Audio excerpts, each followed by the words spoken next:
Yeah, I'll react to that, sure. Ken, to the You traitors.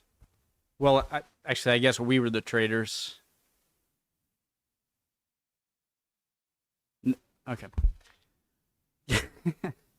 Hi, guys. Preemptive, like, British perspective on America's Independence Day. Lost in the Pond. Great channel. 721K. I've said this a lot of times when I watch Lost in the Pond. I was subscribed to Lost in the Pond since he was definitely below 50,000 subscribers. And I just think it's well deserved.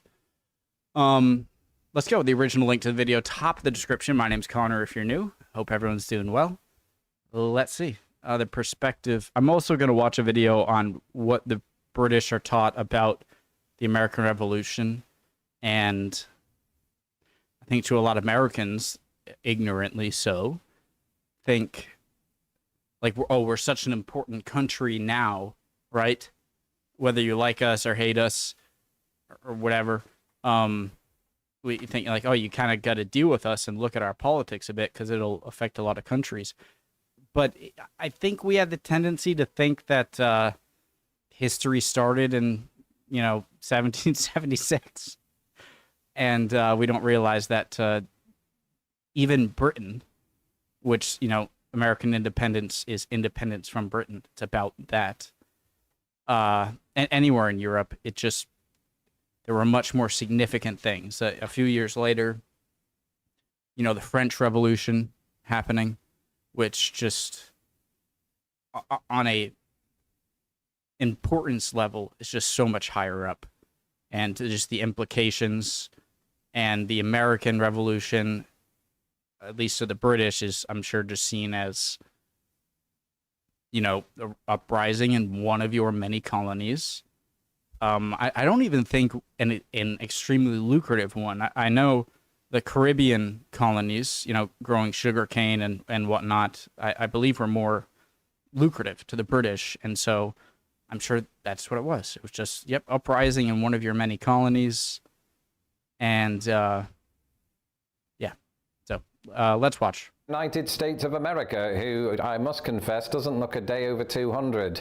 I wish I could say the same about myself, but we've reached that time of year again, haven't we? That time of year that I've celebrated every year for the past 15 years. And that time of year is the 4th of July celebrations here in the United States. And as a British person, that can be a little bit weird, because for those of you who don't know, and that's probably only about 10% of my viewers, America gained its independence from we, the British. And I didn't really know that or have a deep concept of that before moving to the United States. And the reason for that is they didn't really teach us about that in school. I don't know why. I think we learned about all of the victories, the good wars. And after I moved, it became apparent that next summer that, oh, you kicked our asses. Although you used a word similar to that I can't necessarily repeat right now because I might get demonetized. And while we're on the subject of you, if you've not had a chance yet to subscribe to this channel, do that now. I also think that a lot of Americans act as if this was a real, legitimate war. It was us versus the British with full British might crashing down on us, and we are such an underdog, and then we beat them. And whereas, a country and colony as large as the British Empire was, and with all of the different things they have to worry about, it just, probably wasn't worth it. I'm sure if the British put all their effort into quelling it, I think they probably could.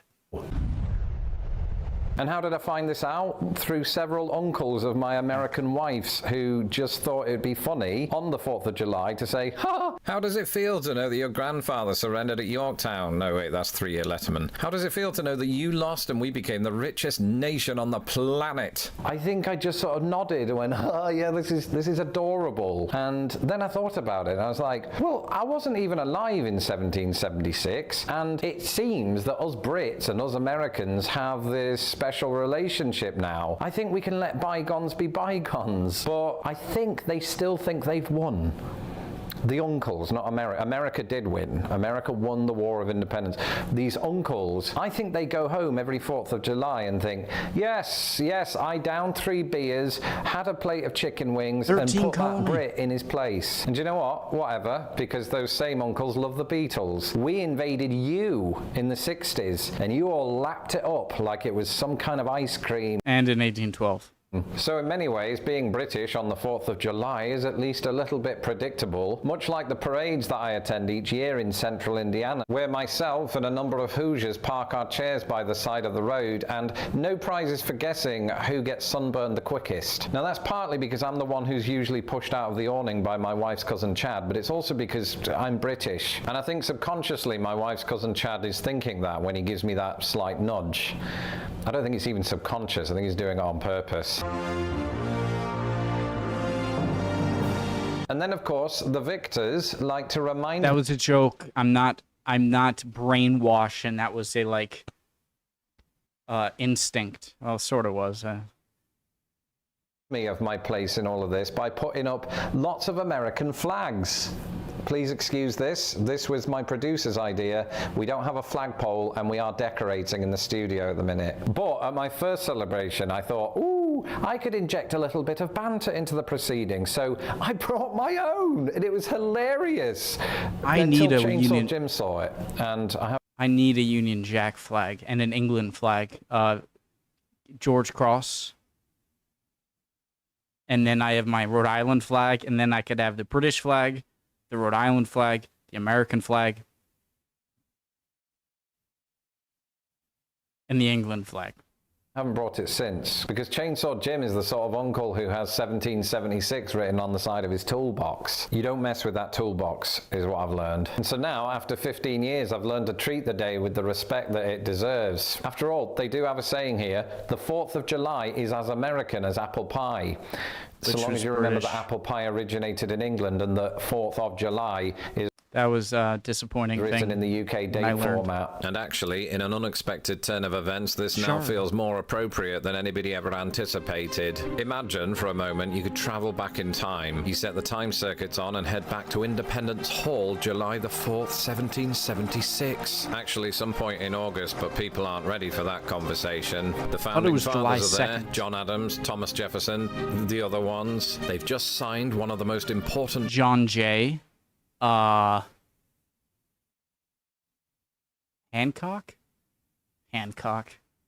Documents in U.S. history, the Declaration of Independence. As they banter back and forth about who has the trendiest pocket watch, you pluck up the courage to stand before them, shoulders pinned back, chest thrust forward as you declare, "All right, lads, you'll never believe what I read on Twitter this morning," but in an American accent. Rightly, nobody understands a single word you just said, except for Benjamin Franklin, who secretly invented Twitter without telling anyone. You continue, "You'll be thrilled to know that in the year 2023, people will still celebrate our independence from the British, including," and I hope you're sitting down for this, "the British."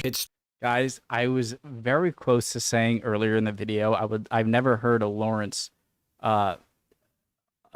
American impression, and now I'm very happy. Independence from the British, to know that in the year 2023, people will still celebrate our independence from the British, including, and I hope you're sitting down for this, the British. It's true, as we speak, several establishments across London are enticing customers with Independence Day celebrations. This seems particularly prominent among the English capital's whiskey bars, who are looking to recreate the kind of experience I once found in Kentucky and Tennessee. I don't like hard alcohol. Glance, one winery appeared to misspell independence as the plural form of independent, but upon further reading I discovered that the establishment, Divine Cellars, did it on purpose to celebrate independent winemakers. And while it remains baffling as to why this event is being held on July the 5th, it's good to see that the pun still never sets on the British Empire. That said, people who know my channel intimately will know that I'm about to embark on my first ever 4th of July as a United States citizen. And I know what you're thinking, ooh, Lawrence, you can't mark this momentous occasion by wearing a black shirt, which will attract heat from both Chainsaw Jim and the sun. And to that, I deliver unto you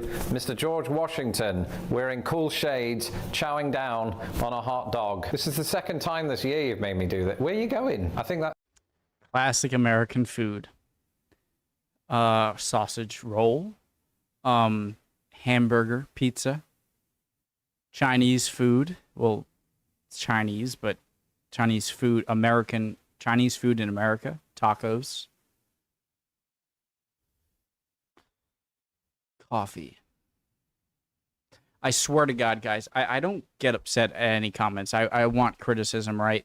If there's one comment that I see you guys say sometimes in videos is, I can't stand the amount of times you pause, I lose my freaking mind, okay? The original link to the video, top of the description. If you don't want it, if I see that comment, I will. That might be overkill. Right, that's it for this episode. I hope America has a fabulous birthday. Go easy on the cake. And whoever you are, wherever you are, I hope that you enjoy your 4th of July celebrations by sharing this stupid little video with all of your friends. I'm Lawrence Brown. You can follow me on Twitter at LostInThePondUS, and don't forget to subscribe to this channel so that I don't have to. And recently, my second-tier ponderers have gained access to my secret video series, Diary of a YouTube Sensation. If you would like to access this, as well as my secret live streams, become a ponderer today, either on Patreon at patreon.com/lostinthepond, or right here on YouTube by clicking the join button below. Until next time, goodbye. Bye, Lawrence. It states subscribe to the series. This looks like a nice next video. You guys know, if you click the middle button, like click the mouse wheel down, not roll it, then like it'll put it in the next, like, see here, I'll middle click, and then it opened right here. And then another tab. And happy Boxing Day. I'm Lawrence. So I mean, for me, it's quite simple. I agree. Very interesting. Never forget what you guys did to us. I love y'all. We are a British creation. I often see us as the little brother who always likes to show his big brother how successful we are. Like, hey, look at this. And love y'all. Would appreciate any comments down below.